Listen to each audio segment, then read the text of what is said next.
And then the ending happened, and I was like, wow, I didn't see that coming. Yeah. Yeah. So. I didn't know. But I had another guest of mine. His name is Sydney, and I interviewed him about a year and a half ago. But I was joke that so he is a professional choreographer, but now he works at Brown in the robotics lab, and That's interesting. I like to joke, he teaches robots how to dance, but not like in the cool, sexy way. In that he works with different roboticists with motion and movements, because the human movement is not a natural thing, Right. and in gestures. So he helps roboticists link gestures to what they actually mean. And so I always try to get him to create a project where he can dance with a robot like that, because that'd be really cool. It's like the thing where you say, like, people, like, they're trying to make it seem more human or whatever. Like, one of the things that I keep seeing with these made to look like human kind of robots is their faces always look super weird, but specifically their mouths. I have this, like, weird thing where I'm hyper aware of what people's mouths are doing while they're talking. I don't know why. This has been, like, a thing my whole life, and I have no clue why it's happened.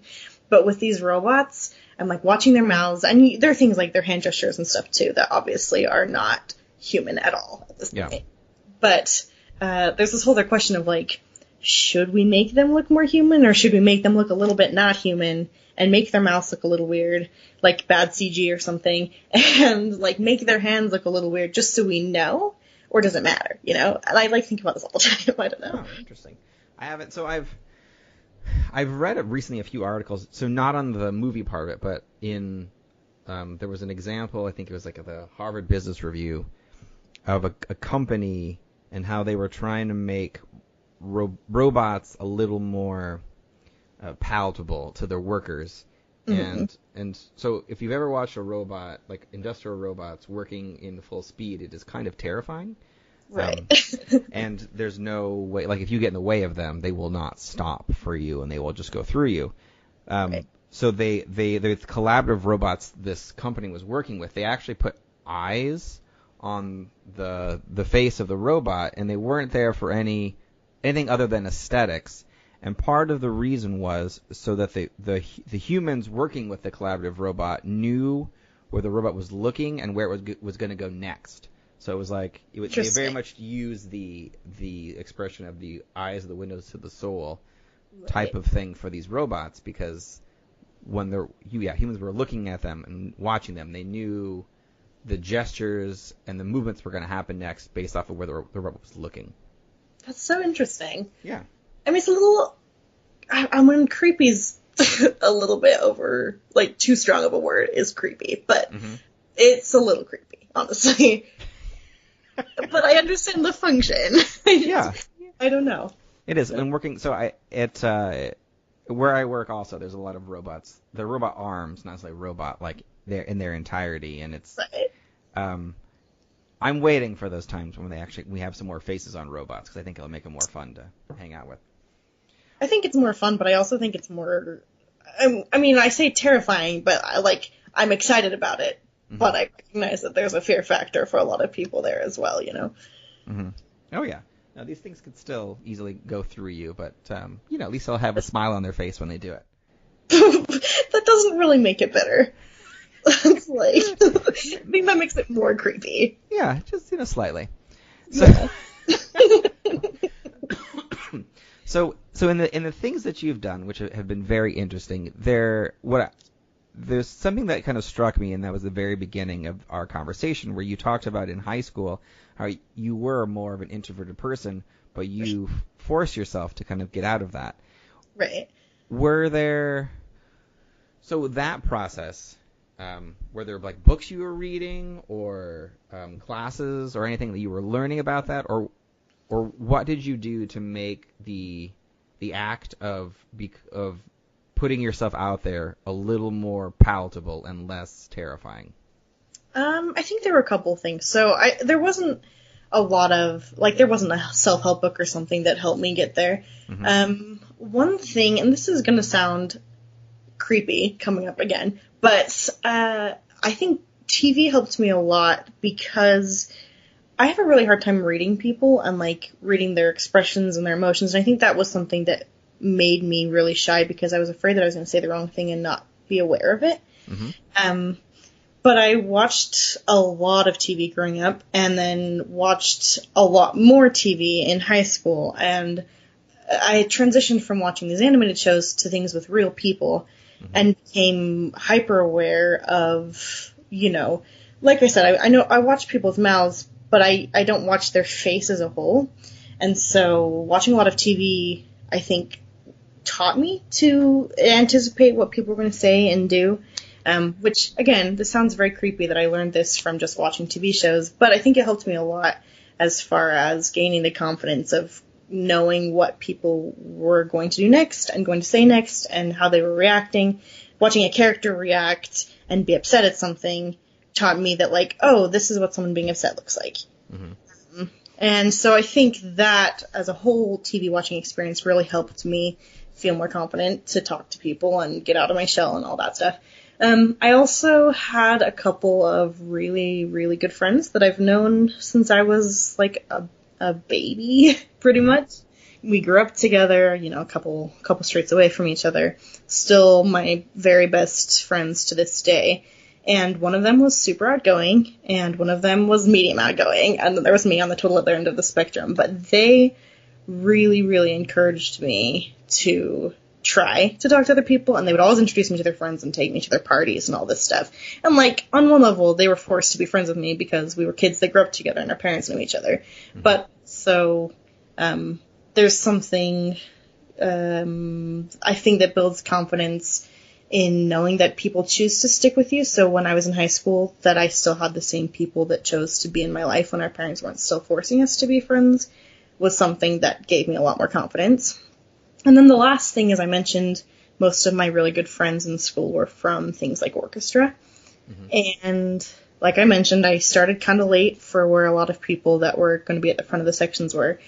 But I had a really, really good private teacher who was someone who was and remains a mentor and a friend to me. And she taught me a lot of things, of course, about playing violin and being able to play in front of people and all these things that I wouldn't have imagined doing when I was younger. But also, I think those skills of learning how to be confident while playing an instrument and being able to play solo in front of someone and trying out for solos and trying to become good enough that you can lead a section and things like that. And the encouragement that she gave me to do all those things bled into my normal life as well. So when I'm looking for, I gotta be friends with the cool kids so I can write this gossip, like, comic book, there were a lot of things that built up my confidence so I'd be able to go make those friends, Sure. Okay. Well, so the TV thing isn't creepy at all. That makes actually perfect sense. Mm-hmm. Because oftentimes we learn by mimic.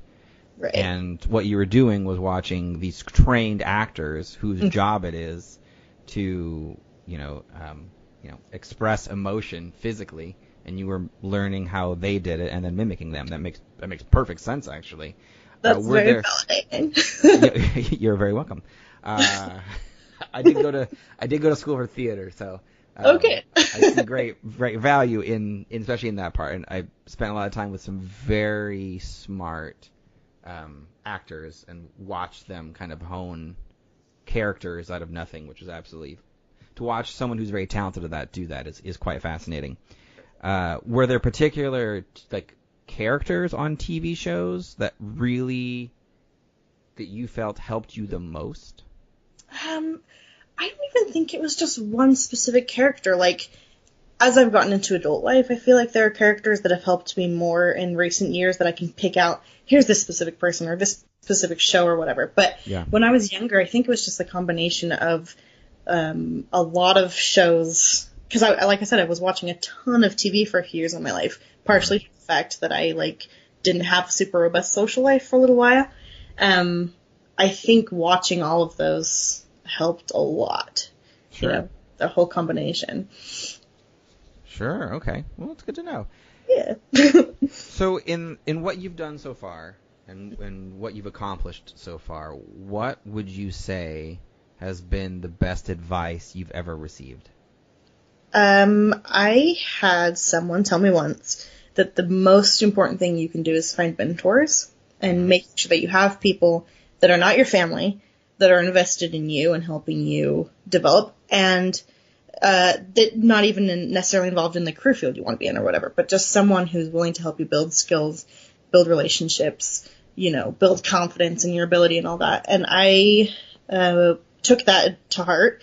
My first mentor, like I mentioned, was my private violin teacher, but I had so many people in my life, especially I think in college, that really would take me under their wing and teach me a lot of things. And even if I was not at all interested in going to their fields, just helping me become a lot more well-rounded and feeling like I had the skills to adapt. And I think finding a mentor is like the main, I have younger siblings, and that's the thing I tell them all the time is like, make sure you find people that can invest in you and be worth investing in, Well, that's great. Well, awesome. Well, thank you so much for chatting with me today, Alex. I really appreciate it. No problem. Thanks for having me on. Of course, it's my pleasure. If the listeners would like to see more about your writing and hear more about what you're working on, what's the best place they can go to do that? I would say I have a muck rack, which keeps track of a lot of my, it's an online journalist site, keeps track of a lot of my writing that I'm doing right now, and then howtowatch.com, keep updated on that. We're continuing to add content all the time, so those are my two big things. Oh, awesome. Thank you so much. And I'll put links to those in the show notes, and then we'll be good to go with that. Awesome. Awesome. Well, thank you so much. Have a good day. Thank you. You as well.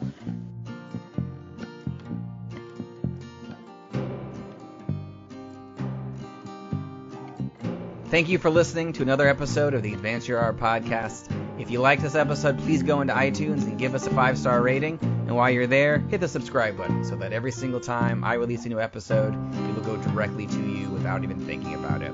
If you're interested in hearing older episodes, please go to advanceyourart.com where you can find the catalog of everything I've done so far, as well as contact information and projects I'm working on. Thank you again, and have a great day.